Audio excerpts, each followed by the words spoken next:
Welcome to the Whiskey Vault. I'm Daniel. I am Rex. So there are two magnificent bastards on this bottle. Wendy Vasquez and Lenny Reinhardt. Wendy Vasquez and Lenny Reinhardt, you magnificent bastards.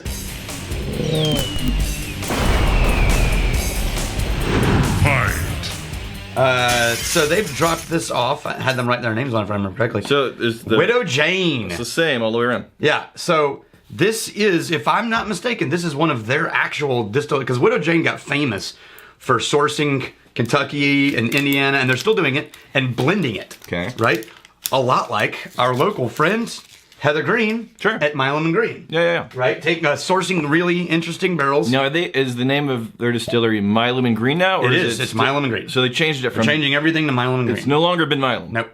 It's now Ben Milam and Milam Green. will still be a product line, and this is my understanding. Yeah. But now it's Milam and Green. Okay. As a matter of fact, when we asked them, what do you want us to display your name on the shirt for the event?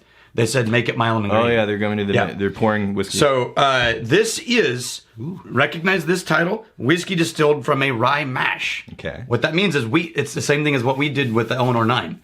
This means if it was put into new oak, it would have been rye. Right. But they aged it in used oak. Okay. Which means it's not rye. It's whiskey distilled from a rye mash. Okay. Because it has to be new oak to be called rye. Yeah. So this is in all the mash and all the processed rye except for used barrels. This is batch 15, and I am fairly certain this is theirs as opposed to sourced now. Okay. So if you're looking for a rye, it shows up on the nose. Beautifully light herbal spiciness on that nose. But I have never tried a only used oak rye. And I say light, not in terms of thinness. I say light in terms of, fresh smelling. Yes, I agree with that. Right? It's a very present nose. It's not a... There's a weird... you know what? It's cucumber. There's this weird, almost cucumber note in there. You know what? Here's what I was going to say. Here's what I was going to say. You ready for what I was going to say? Because I'm going to say what I was going to say. You say cucumber. I was going to say... And I didn't want to say it early because it would have made people think there's a trace of pickle.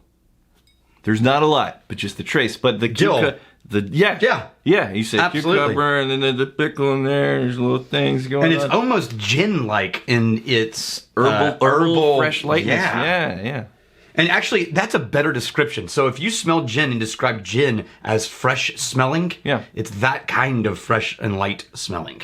Yeah. Now, let's not discount the whiskey elements that are there, because I find a bit of a vanilla hiding underneath those things. Yeah, there is a sweetness, but I'm not sure I can pinpoint it just to vanilla. Nah. Right now, it just comes across as like powdered sugar. Like an apple juicy with a bit of vanilla in there. Wow, that's shockingly mild. It is. I was ready for something to come out throwing elbows. 45.5. You know what this is? I think that used oak is softening the impact of the rye spiciness. Used oak, right? Because normally when you get a rye, you add to the rye grain all this new oak barrel spice, right?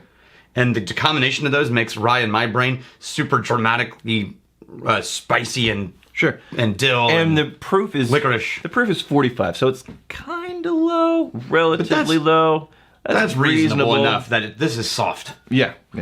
The experience, if you spread it around, then you get a tiny little burst of flavor in the mid palate, and then it sort of softens back out again. Right. So there's this, and then it vanishes. Yeah. The second sip was more interesting than the first. But it didn't get harsh, and it doesn't get aggressive. It just goes, well, and that's kind of like the world of new oak. Right? Yeah, I think so. The aggression and the lingering There's no lingering tannins. Yeah. There's lingering sugars and spice. It reminds me of a hot cross bun. Have you ever had a hot cross bun? I just did their song on my recorder.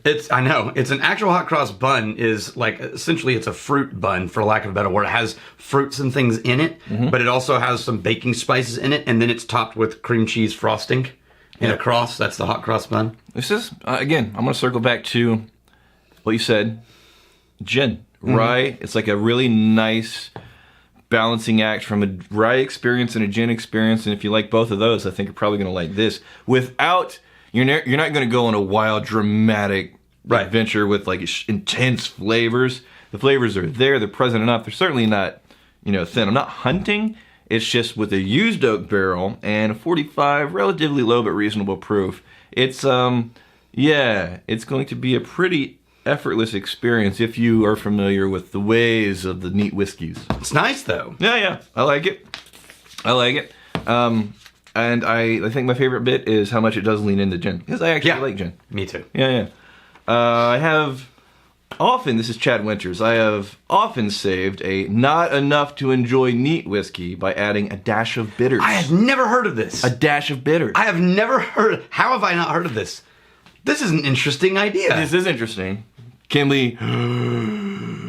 bitters save boring whiskey? Oh, the most boring whiskeys as voted on by the whiskey tribe. Yeah. Can it be saved by bitters? And if so, what bitters? Bitters are a world unto themselves. I've got whole books, and there are people who focus their whole lives on crafting bitters. And so the question is not just any bitters. Which bitters? Which bitters. Oh. I mean, because just plain Angostura, that's easy. Right. But then there's all these other craft bitters, essentially. It's like this black walnut bitters. It's like this idea of, you get a boring whiskey and you throw in the bitters as like a life preserver. Mm-hmm. Can it be saved? Can we salvage? That sounds really interesting. Yeah. Yeah. You know what that is? Yeah. That harkens back to the old days in American whiskey history of rectifying. Right? Yeah. Now, this is why the Pure Food and Drug Act and the Bottled and Bond Act got passed.